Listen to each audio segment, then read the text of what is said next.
From the Ground Up, a podcast of the Alabama Extension Home Grounds team educating you about home landscapes, gardens, and home pests.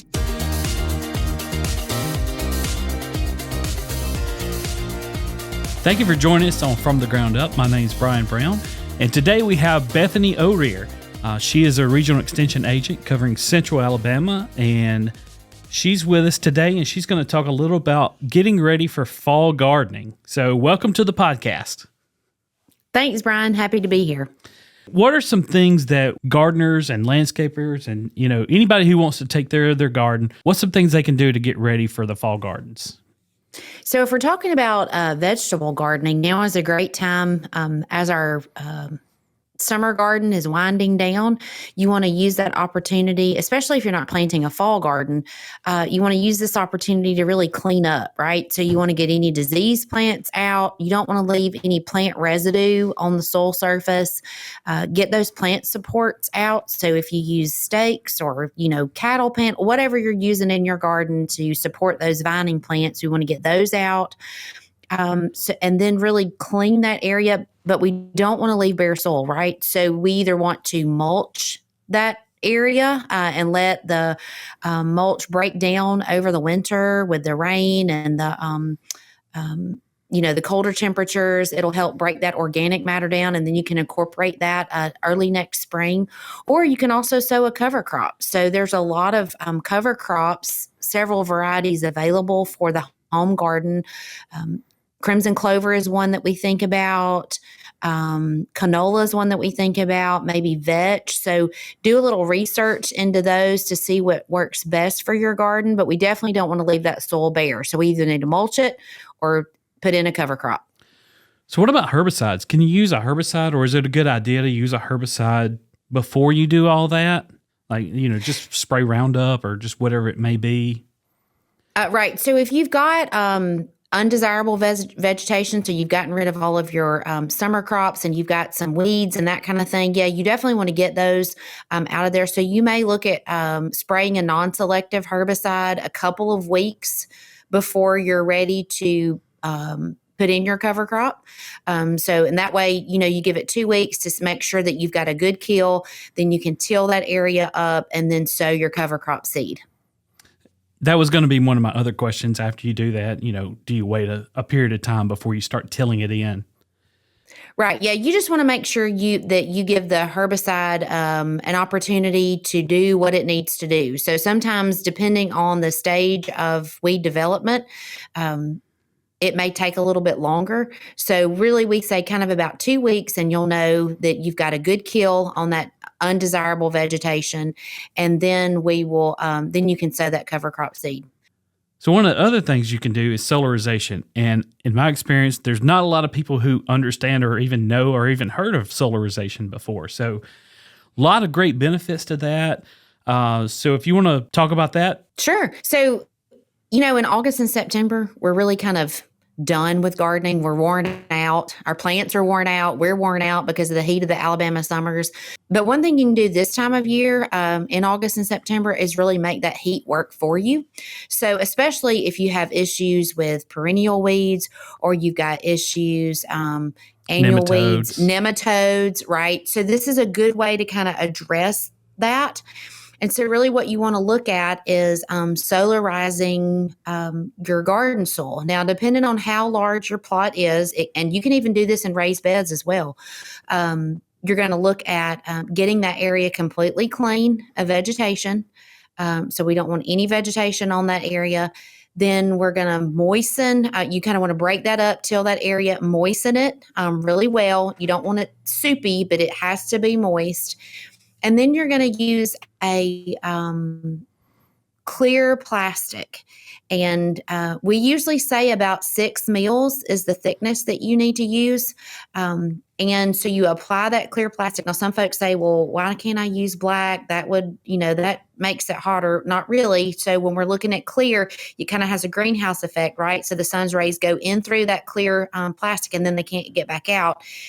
You got to secure that plastic on all sides. So you either take some loose soil, pile it around the edges, but you've got to create that barrier so that your the temperatures can build up in that area. If you don't secure the sides and there's any way for that hot air to come out, then you're defeating your purpose, right? So, and then you're going to want to leave it on there about 6 weeks, but really 8 to 12 weeks is preferable. So obviously this would be an area that you're not planning on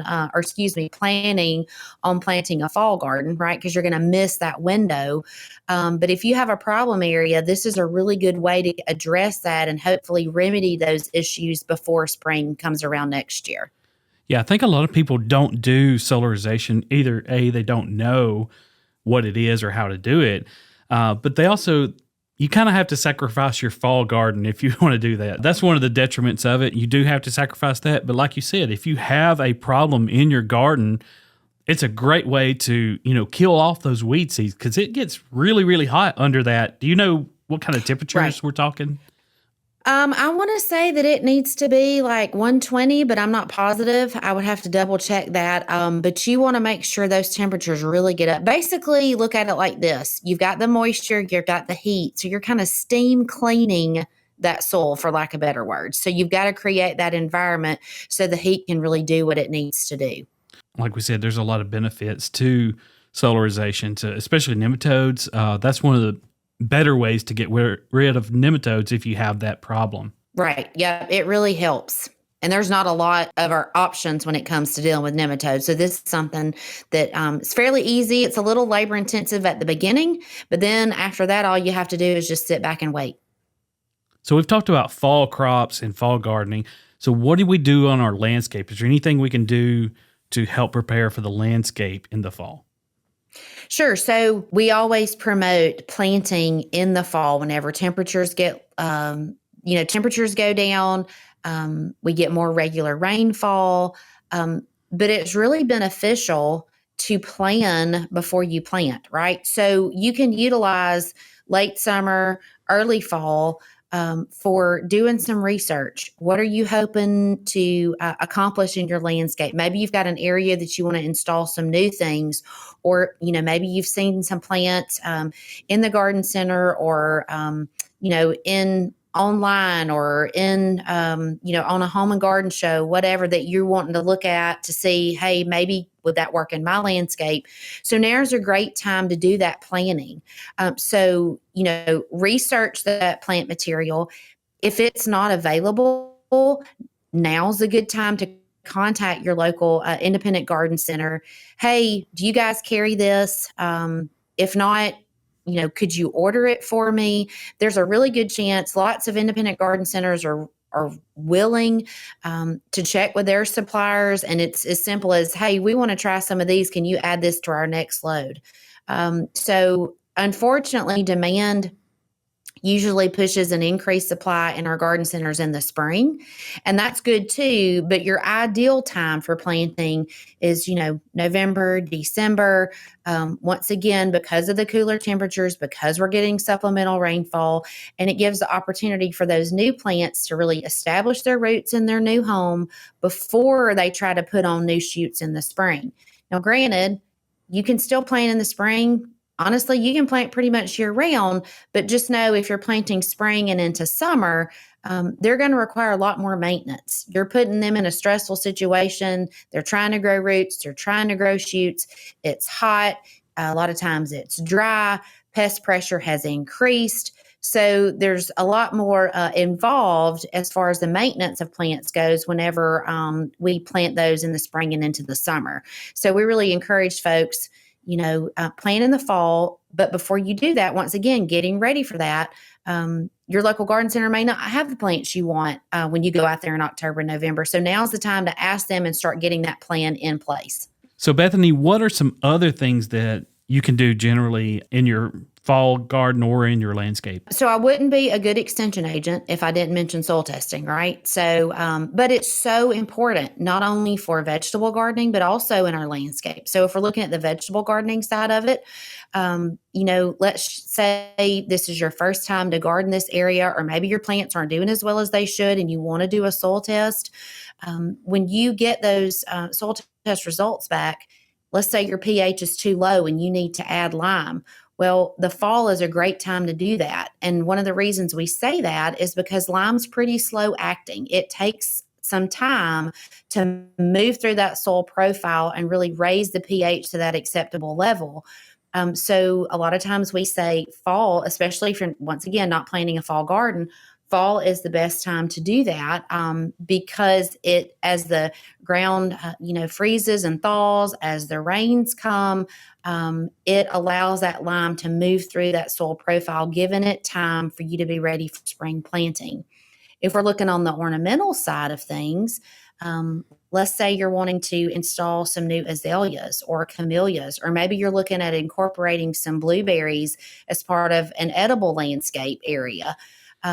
Those plants require a lower pH. So when you look at, planting, you want to make sure that area that you have those planned for is going to be suitable for them to grow and flourish. Well, you're not going to know that unless you do a soil test. So we really encourage soil testing this time of year, and adjust. And that once again gives you time to adjust that pH if you need to raise it or if you need to lower it. Sometimes that is the case, as with our ornamentals that I mentioned a little while ago, our acid-loving ornamentals, azaleas, camellias, blueberries.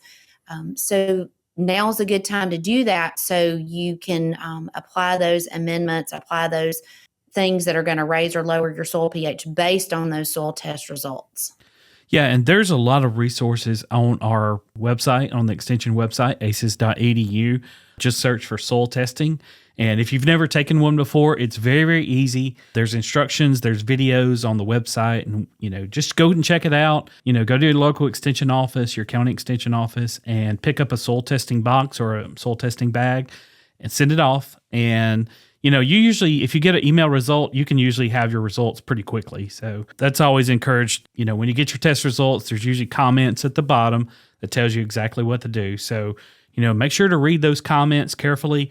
A lot of things may not make sense for you on the page, but, if you have any trouble, you're always welcome to call your local extension agent. Right. Yeah. So, because we can actually pull those reports up for wherever we are, and we're always happy to help the client understand what those recommendations really mean. Well, Bethany, thank you for joining us today. Hope everybody has learned a little bit about what you can do this fall to help get your garden and your landscape in order, and make sure you go to your local garden center and start picking out some plants. So thank you for joining us, Bethany.